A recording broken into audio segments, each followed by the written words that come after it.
So, if Spider Man Homecoming was about becoming a hero, and Spider Man Far From Home was about stepping out of Iron Man's shadow, then Spider Man No Way Home is about discovering who Spider Man truly is. Directed by John Watts a third time, so this is now another Spider Man trilogy with the same director. No Way Home is just far more than a multiversal crossover. While audiences were understandably excited to see three generations of Spider Man unite on screen, the film succeeds because it never really loses sight of Peter's emotional journey. And might I say, Spider Man No Way Home was definitely nostalgia done correctly. And I know that's really weird to say because it's really hard to do nostalgia and not just have it be there for nostalgia and actually benefit the story. But the two Spider-Men showing up with the other villains actually elevated No Way Home in some way, shape, or form. Now, beneath the spectacle lies like a deeply personal story about sacrifice, more grief, redemption, and responsibility. It's a celebration of 20 years of Spider-Man, let's be honest, but also this like story of basically Spider-Man's origin coming completely full circle in the Marvel Cinematic Universe and being built up all this time. And many fans consider it to be one of the greatest superhero movies ever made. Now it does actually earn every emotional moment, which would be a good reason. I don't know if Spider-Man No Way Home is one of my favorite superhero movies ever made, but I do really like it. So, following the shocking ending of Far From Home, Peter's identity has been revealed to the world. Mysterio is a scumbag, 10 out of 10. Now, overnight, Peter, Michelle, and Ned become the center of media attention, while the legal charges against Peter are eventually dropped, and the public scrutiny destroys any chance of living a normal life. Like, this nigga's got bricks getting thrown through the door, people following him at school, people at school don't trust him. Like, it is by far just like an upturn pretty much of every possible way you could think, and it just is what it is. And to undo the damage, Peter goes to Doctor Strange and asks him to cast a spell that will make the world forget Spider-Man's true identity.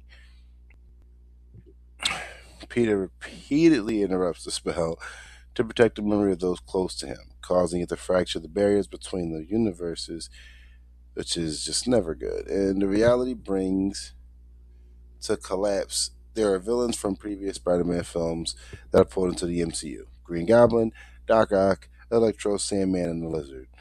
And Peter believes these villains deserve a second chance instead of being sent back to die. Even though Sandman doesn't die, neither does Lizard. The only few that die are Green Goblin, Doc Ock, and Electro.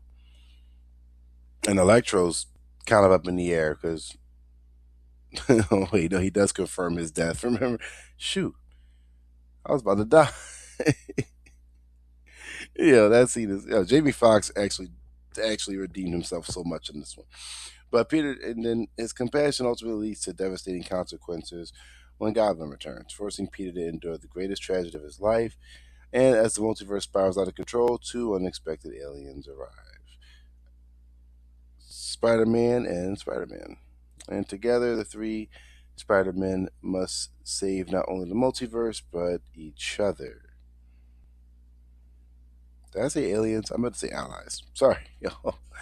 I've been recording for a while. Allies. I'm so silly. I'm going to leave it in just because I think it's funny. Now, Tom Holland's greatest performance, easily. This is easily Tom Holland's best performance as Spider-Man. There's no question, no doubt about it. He brings his A game fold in Spider-Man No Way Home. It represents that defining performance that Tom has been trying to give us throughout the trilogy, and he slowly matures from that eager teen to a selfless hero. Here, everything changes. He experiences unimaginable loss, questions his own morality, and he becomes dangerously close to choosing revenge, which is never a good thing. And for the first time, audiences see a Peter Parker forced to make the kind of impossible sacrifice that have always defined Spider Man. And by the end of the film, Tom Holland definitely delivered the most mature version of this Peter Parker we've seen. And it's fantastic to watch. I can say I was not expecting this kind of conclusion or this kind of way it was going to go after Homecoming. Like, Homecoming gave me like that version of Peter Parker. Then Far From Home expanded on that, but then this version really just brought it home. So it's almost like Spider-Man's origin was like all three of the movies, and they all kind of had their coming to circle moment here in No Way Home. And the return of the Spider-Man absolutely made this movie much more watchable, and it was already suspected that was going to happen when like Doctor Strange was involved, and here goes that forced MCU character again. And one of the worst kept secrets became probably one of the best celebrations ever. And seeing Toby and Andrew come back, it wasn't just nostalgia, like they actually benefited the story. Like it was nostalgia. Like you were so happy to see Toby Maguire back on screen. Like, let's be honest. Like the millennials, we like freaked out when we saw Toby again because it was just like, yo, he's back as Spider Man after almost 20 years. You know what I mean? Like it was a long time. It was a long it was a long time. So like it was a good thing, man. And then Toby represented like that older, more experienced wisdom side of Spider Man. Andrew represented that regret side of Spider Man. And Tom was kind of like the hopeful side of Spider Man. And they all kind of help each other heal from those mistakes that have haunted them for a very long time. Obviously, Peter always felt bad that he never could really save Dr. Octavius. Andrew always felt bad because he, couldn't save Max or Gwen. And then this Spider-Man is starting to feel bad for everything that's come around over time. And I will say that Andrew has the most redemption, and he is the Spider-Man that steals the movie because he has the emotional moment of saving MJ, and the it's done in such a way where I was in the theater and I was in awe. Like I was blown away by that sequence because it wasn't the most epic, it was just the most emotionally healing scene. And Andrew's acting, facial expression, he brings that whole thing full swing. It full everything. Andrew Garfield absolutely deserved everything he got for this movie. I was very happy with how they did this. It just, bruh, it is one of the most satisfying moments in like the last 6 years of superhero movies. It's up there. It is one of the most satisfying moments. Now, on another side of this review, Willem Dafoe stole the movie. Willem Dafoe showed up and was just like, y'all know I'm one of the goats for a reason, right? I'm about to show y'all real quick. And oh my goodness, bro, he was so good. And the fact that they got rid of the mask and just let Willem Dafoe emote with just his face was so much more terrifying because Willem Dafoe is so great at being expressive and evil looking and creepy looking, and also delivering a performance that matches that look. The dude is just great. His brutality, his swag, all of that is there. And that fight scene in the apartment is like is one of the most intense hand to hand combat fights we get in the MCU to date. They mixing like they really throwing hands up in that apartment. They ain't wasting no time. They slam each other through windows, through balconies, through whole floors, through walls. They punching each other in the face. It's crazy, bro. They just getting it in, and it didn't rely on CGI either. It is a raw, practical fight, and that's what makes it look even better. It's no super well, like not a lot of web tricks, no pumpkin bombs, no glider. They are just fighting, and it is they took the right route. They took the absolute right route with that whole sequence. I mean, in my opinion, the apartment era area of the movie period, like him trying to help them, the fact that there's like no music playing the whole time, built in with like Electro's timer that's gonna like drain his energy out of him to heal him. All of these things taking place. They actually fixed Doc Ock, which is cool. He does dip off randomly, which I was like, why would he dip off if he's cured? But whatever, it kind of makes the movie flow. He legitimately like fixes them almost until they don't. And Sandman also just kind of dips out, like just gonna throw it out there. But Electro just chooses to keep his powers. But the timer to no music to when it's about to go down, that is cinema beauty at its finest. Like that wasn't a timer for Electro's powers, bro. That was a timer to like count down to the inevitable destruction that was about to take place. And nothing could have prepared me to see something like that in this movie when it first came out 5 years ago now. So yeah, that whole sequence is some of the best to just like ever really do it. And it definitely the movie reminded us audiences that Spider-Man isn't defined by the powers or his popularity. He's actually like defined by like the sacrifice he makes along the way, and he willingly gives up everyone he loves so that they can have better lives. It's perhaps the most selfless action Spider-Man's ever made in live action. And then it's just bruh, like the movie. This movie did so many things that made you like hurt, but also made you excited, but also like it was finally like Spider-Man is here. Like we finally have Spider-Man. And probably one of the saddest ways we could get him. Because Aunt May kind of played the Uncle Ben role, even though that's usually not her job. But they did it in a way where it works. But it still made me so sad. I was like, I don't want to see Marissa Tomei die. Like, who wants to watch that? That's like so sad, bro. Like to see Marissa Tomei hit the great responsibility line, then she falls down, and it's like, bro, what? And then she just like lays there and she just like dies. That scene killed me, bro. Like when I first saw it, because I was just like, come on, bro. Like this joint went south so fast. This movie went. It was already going south, but it goes real south. Like that emotional middle is there. Like the scene where he's just standing there in the rain, all just depressed and trying to figure stuff out, while Jameson's giving his everywhere Spider-Man goes thing. Then he meets up with the other three Spider-Men after MJ and Ned meet them, and they kind of console him, and they all kind of meet together to give this statement to each other. It's such a great scene. And then finally, when the three of them are interacting with each other, it's fun, it's hilarious, even though Aunt May just died. But it does such a great job. And like the scene where they kind of figure out, like, oh, look, you can shoot organically, and he's like, oh, y'all can't do that, and it's like, ha, that's funny. I actually really like that, and the narking on it later is just so good. Like the three of them together, chemistry A plus, some great chemistry, and they all still figure out how to heal their villains and send them back home and all these things.